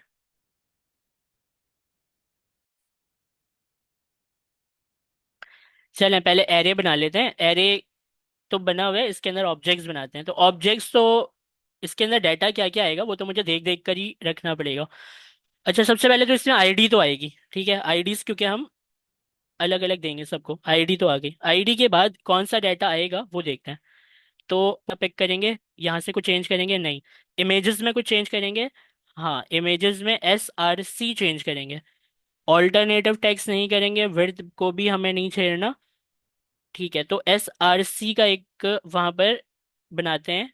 SRC की प्रॉपर्टी भी, फिलहाल इस SRC को मैं उठा लेता हूँ यहाँ से कॉपी करके, यहाँ पर मैं पेस्ट कर देता हूँ। SRC दे दिया। अब उसके बाद क्या है, वीडियो के अंदर ऐसी क्या चीज़ दे सकता हूँ मैं, यहाँ पर भी SRC ही है। तो SRC तो मैं दे चुका हूँ वहाँ पर प्रॉपर्टी में। अब नीचे आते हैं। नीचे जब आते हैं तो यहाँ पर आपको ये नजर आते हैं, मतलब टाइटल। आप इसे कह सकते हैं कि ये आपके उसका टाइटल है। आपके प्रोजेक्ट के डिस्क्रिप्शन कह लें, टाइटल कह लें। तो इससे आप यहाँ पर कॉपी कर लें और यहाँ पर आप नीचे आ जाएं, यहाँ से आप टाइटल दे दें। टाइटल को आप डबल कोट के अंदर यहाँ पर पेस्ट कर दें, ठीक है। आईडी आ गई, SRC और टाइटल। अब इसमें एक एक एक प्रॉपर्टी मैं एक्स्ट्रा देना चाह रहा हूँ जो कि हमारे कंडीशन को लगाने में हमारी हेल्प करेगी। वो प्रॉपर्टी क्या है, वो है टाइप। टाइप में मैं बताऊंगा कि ये है इमेज।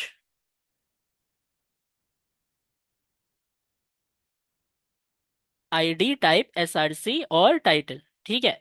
अब ये एक SRC तो मैंने, सॉरी ये एक ऑब्जेक्ट तो मैंने बना लिया। अब एक दूसरा ऑब्जेक्ट बनाते हैं। कॉपी करते हैं, कॉमा लगाते हैं, इस पूरे करली ब्रैकेट को कॉपी करते हैं और नीचे आकर इससे पेस्ट कर देते हैं। आईडी इसकी 2 देते हैं और टाइप दे देते हैं वीडियो। और SRC में जो वीडियो की SRC है, इससे यहाँ पर डबल कोट्स के साथ कॉपी करते हैं और यहाँ पर डबल कोट्स के साथ यहाँ पर इसे रिप्लेस कर देते हैं इससे। तो ID नंबर 2 टाइप वीडियो है, इसकी SRC ये है और इसकी टाइटल जो है वो यहाँ पर है, ठीक है। दो, एक वीडियो और एक इमेज बना लिया। अब ये मेरा तैयार है एरे, पोर्टफोलियो कार्ड के नाम से। इससे मैं कॉपी करता हूँ, यहाँ पर आ जाता हूँ, इंपोर्ट करता हूँ। नेम्ड इंपोर्ट होगा क्योंकि नेम्ड एक्सपोर्ट किया है आपने। तो इंपोर्ट करने के बाद फ्रॉम कांस्टेंट पोर्टफोलियो, ठीक है। अब ये जो नाम है, इस नाम को आप यहाँ पर कॉपी कर लें और अपने एम्प्टी फ्रैगमेंट के नीचे थोड़ी सी जगह बनाएं। यहाँ पर आकर आप डॉट मैप लगा दें, डॉट मैप के ब्रैकेट्स लगा दें उसके साथ। ये लेता है कॉल बैक फंक्शन, तो कॉल बैक फंक्शन दे दें इसे। और ये क्या करता है, ये रिटर्न करेगा। तो आप इसे रिटर्न लिख दें। अब रिटर्न के बाद आप लगा दें ब्रैकेट। रिटर्न करना क्या है, तो ये वाला रिटर्न जो है, ये वाला जो रिटर्न है, ये रिटर्न किसको कर रहा था? रिटर्न इस पूरे कार्ड को रिटर्न कर रहा था ना, यहाँ से लेकर यहाँ तक जो डिव है। इस पूरे कार्ड को कट करें, इसके ब्रैकेट को ओपन करें और यहाँ पर पेस्ट कर दें। अब रिटर्न क्या हो रहा है? ये रिटर्न हो रहा है। ठीक है, ये तो हमने कर दिया। अब इसकी इन दोनों की बारी कैसे आएगी? तो इन दोनों की बारी जो है वो ऐसे आएगी कि यहाँ पर आप आए, आप यहाँ पर लगाएं एक करली ब्रैकेट। इस करली ब्रैकेट में हम लिखते हैं अभी, लेकिन जो पोर्टफोलियो कार्ड वाला मेरा एरे है, इस एरे के अंदर जो ये एलिमेंट्स बने हुए हैं, एक एलिमेंट ये पूरा ऑब्जेक्ट है, एक एलिमेंट ये पूरा ऑब्जेक्ट है, ये दोनों डॉट मैप के अंदर पैरामीटर में मिल जाएंगे ना। तो आइटम लिख देता हूँ, कार्ड लिखना, आइटम लिखना, आइटम सही है। और इसमें इंडेक्स नंबर भी मंगवा लेते हैं। ठीक है। अभी मुझे क्या याद आया कि जब डॉट मैप का फंक्शन लगाते हैं लूप चलाने के लिए, तो रिटर्न होने वाला जो सबसे पहला डिव होता है या कोई भी एलिमेंट होता है, उसके ओपनिंग टैग में हम की देते हैं, इंडेक्स देते हैं या आइटम डॉट आईडी देते हैं, एक ही बात है। आइटम डॉट आईडी भी हमने सबकी अलग ही रखी है ना, तो आइटम डॉट आईडी से भी हम कर सकते हैं। ठीक है, की तो डिफरेंट हो ही गया है। अब ये जो आइटम है, इसके पास, अब ये सजेशन में दिखाएगा मुझे, इसके पास जो है टाइप है। और टाइप को मैं बोलूंगा कि अगर आइटम की जो टाइप है वो बराबर है इमेज के, इमेज की स्पेलिंग एक दफा देख लेता हूँ मैं कॉपी करके। अगर बराबर है तो क्या होगा भाई? एक एक ऑब्जेक्ट की तो बराबर है ना, दूसरे की नहीं है, एक की तो बराबर है। तो वो मैं लिखूंगा क्वेश्चन मार्क के बाद राउंड ब्रैकेट लगाऊंगा, और फॉल्स का कोड लिखूंगा कॉलन के बाद राउंड ब्रैकेट लगा दूंगा। ट्रू का कोड कोड जो है वो इस ब्रैकेट के अंदर आएगा, और फॉल्स का जो कोड है वो इस ब्रैकेट के अंदर आएगा। तो इससे ओपन करते हैं, और ओपन करने के बाद अपने इस इमेज को अनकमेंट करते हैं पहले यहाँ से।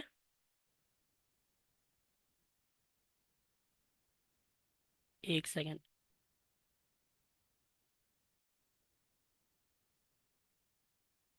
ठीक है, अनकमेंट कर दिया। तो अगर इमेज है तो भाई इमेज चला देना, इसे कट करके यहाँ रख दें।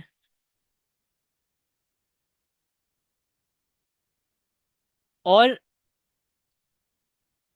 अगर फॉल्स है, मतलब इमेज के बराबर नहीं है, तो इसका कोड चला देना। तो यहाँ से वीडियो उठा लें।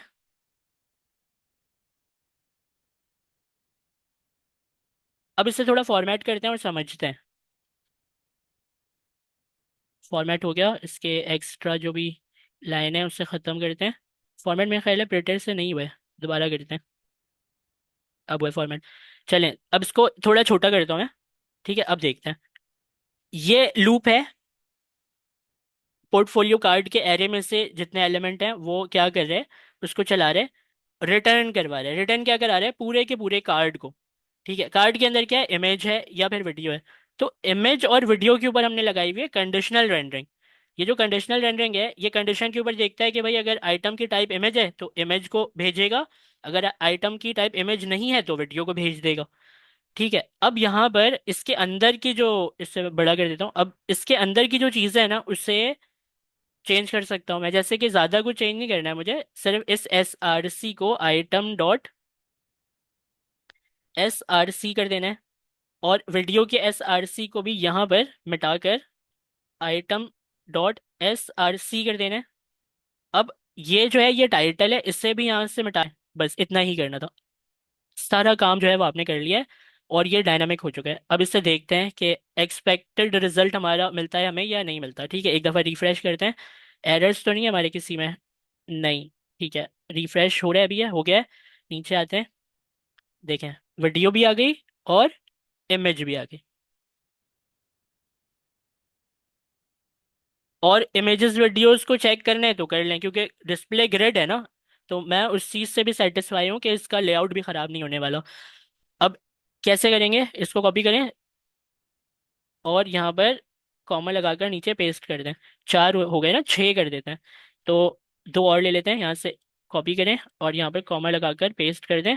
आईडीज आपको क्या करनी पड़ेंगी? इसको आईडीज जो है वो सेट करनी पड़ेंगी। ID number 3, ID number 4, ID number 5, ID number 6। ठीक है, तो देखते हैं यहाँ पर।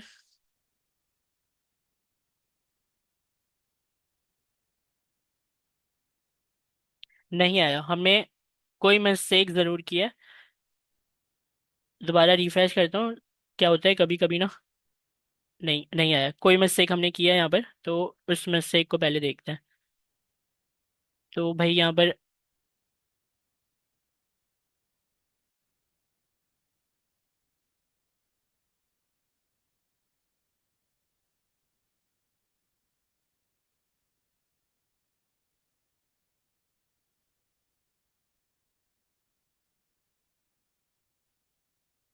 एक एक करके करते हैं, मैंने छः एक साथ रख दिया ना वहाँ पर। कंट्रोल जेड करता हूँ मैं।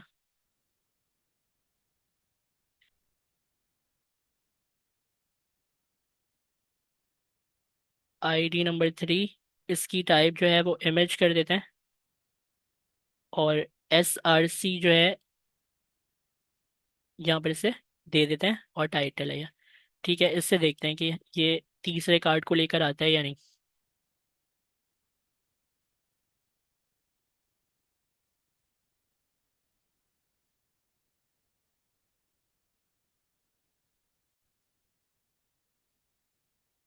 अच्छा देखें तो ना, यहाँ पर ये तीन चीज़ें, ये तीन जो आपने यहाँ पर एक डाटा ये बना लिया, एक डाटा ये बना लिया, एक डाटा ये बना लिया। ठीक है, तो ये यहाँ पर ये डाटा नज़र आ रहा है। ठीक है, हमें एरर क्या आया, एरर हमें ये आया कि वो पता नहीं एरर था भी कि नहीं था, लेकिन ये जो इम्पोर्ट है, इस इम्पोर्ट को हमने दोबारा से क्या किया, सही कर लिया, इस इम्पोर्ट को दोबारा से लिख लिया। तो शायद वो इसका एरर ले रहा था, लेकिन वो एरर अब नहीं है, इम्पोर्ट सही तरीके से हो रहा है। ये पोर्टफोलियो हमें यहाँ पर मिल रहा है, और पोर्टफोलियो के ऊपर लूप भी यहाँ पर ये चल रहा है। तो हमें ये डाटा नजर आ रहा है। अब जब भी आपको दो काम करने हैं, एक तो आप डाटा इंक्रीज कर सकते हैं यहाँ पर। ठीक है, यहाँ से कॉमा लगा लें, और कॉमा लगाकर आप ये तमाम अपने जो ये डी चेंज ना भी करूँ अभी तो कोई फर्क नहीं पड़ेगा, क्योंकि हमने वहां पर की में इंडेक्स यूज कर लिया है। देखें, ये जो की है ना, इसके अंदर हमने इंडेक्स यूज कर लिया है, तो आइटम डॉट आईडी तो की में यूज नहीं हो रही है, तो अभी आईडी चेंज ना भी करूँ तो हमें कोई एरर नहीं मिलने वाला। तो यहाँ पर जब आप आते हैं तो देखें, आगे नहीं है सारी चीजें। अब इसमें आपका एक सवाल है कि अगर यहाँ पर दोनों कंडीशन है, आप कोई बटन लगाना चाहते हैं, आप बटन लगा लें। आप बटन नहीं लगाना चाहते, आप अपनी तस्वीर के ऊपर क्लिक करके चाहते हैं कि वो आपके वेबसाइट पर चले जाए, गिटहब पर या वर्सल पर चले जाए, तो आप वर्सल पर उसको ले जाएं, या आप दो आइकन लगा लें, गिटहब और वर्सल के दो आइकन्स यहाँ पर लगा लें, उसके ऊपर क्लिक करें तो फिर वो वहां पर चले जाए। तो दोनों को लिंक टैग के जरिए आप कर सकते हैं। मैं अभी फिलहाल आपको इमेज पर क्लिक करके बताता हूँ, इमेज पर क्लिक करके किस तरह होगा ना वो बताता हूँ। तो इमेज पर क्लिक करके किस तरह होगा ये, इस पूरे इमेज को आप लिंक के टैग में रख देंगे, और वीडियो को भी लिंक के टैग में रख देंगे, लेकिन लिंक के टैग को हम दो दो बार यूज नहीं करेंगे। तो इस तरह करते हैं कि कार्ड इमेज के अंदर है ना ये सब कुछ, तो कार्ड इमेज को लिंक के टैग में रख देते हैं। तो यहाँ से मैं इसे कट करता हूँ, और लिंक का टैग लगाता हूँ। नहीं नहीं नहीं, सॉरी, तो ये सोचने दे मुझे एक मिनट। लूप चलेगा तो फिर लिंक भी वहां से आएगा। ठीक है, सही है, सही है। लिंक का टैग है, इस लिंक के टैग के अंदर हम अभी देते हैं एक एच रेफ। और अभी फिलहाल बता देते हैं कि कहीं भी नहीं जाना है हमें। और यहाँ पर मैं दे देता हूँ, बस एच रेफ काफ़ी है, इसे इंपोर्ट करा लेते हैं यहाँ पर। Import link from next link. Codeium लगता है मेरा सो रहा है अभी। Next link. ठीक है, तो ये जो लिंक का टैग है इसे ओपन कर लें, और ओपन करने के बाद इसके अंदर आप दे दें अपने इस पूरे कोड को। अब ये जो लिंक का टैग है ना, इसके एच को आप डिफाइन कर दें अपने डाटा में। इधर एक एट्रीब्यूट लगा दें, यहाँ पर कॉमा लगाया, और कॉमा लगाने के बाद आपने यहाँ पर लिख दिया एच। और यहाँ पर आप एच में डिफाइन कर दें अभी कि भाई मुझे अभी कहीं नहीं जाना। ठीक है, तो इसको कॉपी कर लें।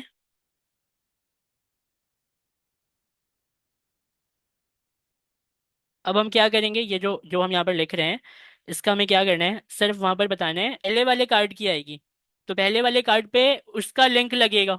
आपको एचएफ में देना है ना, जब पहली वाले कार्ड की बारी आएगी तो पहले वाले कार्ड का एचएफ आपको मिलेगा खुद ब खुद यहाँ पर। तो इस एचएफ को यहाँ से आपको सिर्फ क्या कहना है, आइटम डॉट एचएफ। अब ये लिंक भी डायनामिक हो चुका है, जैसे जैसे कार्ड बनते जाएंगे वैसे वैसे उस मसला हो गया इसको। टोकन फंक्शन एक्सपेक्टेड, रिफ्रेश करके देखते हैं। यहाँ कोई एरर है क्या?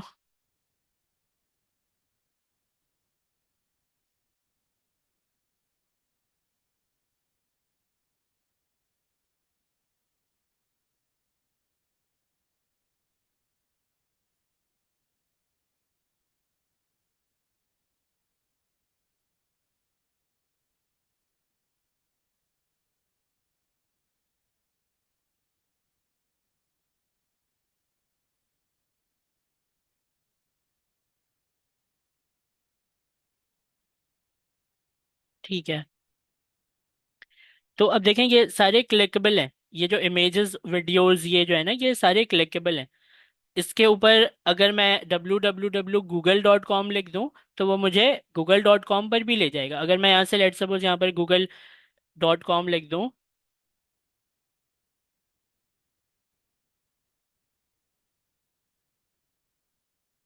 और इसको यहाँ से मैं कर लेता हूँ कॉपी। ठीक है, और कॉपी करने के बाद मैं यहाँ पर अपने कार्ड्स के अंदर आकर पहले वाले को दे देता हूँ ये।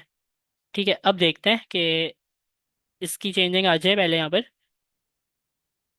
और देखते हैं ये मुझे लेकर जाता है भी कि नहीं लेकर जाता। तो ये मुझे देखें लेकर आ गया गूगल पर। बस आपको एचएनएफ चेंज करना है, पूरा का पूरा जो पोर्टफोलियो है ना वो आपका पूरा का पूरा डायनामिक हो चुका है।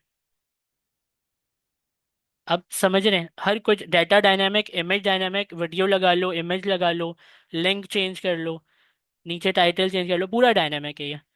ठीक है, तो यहाँ तक हमने कर लिया, अब आगे चलते हैं। आपको कोई कन्फ्यूजन तो नहीं है?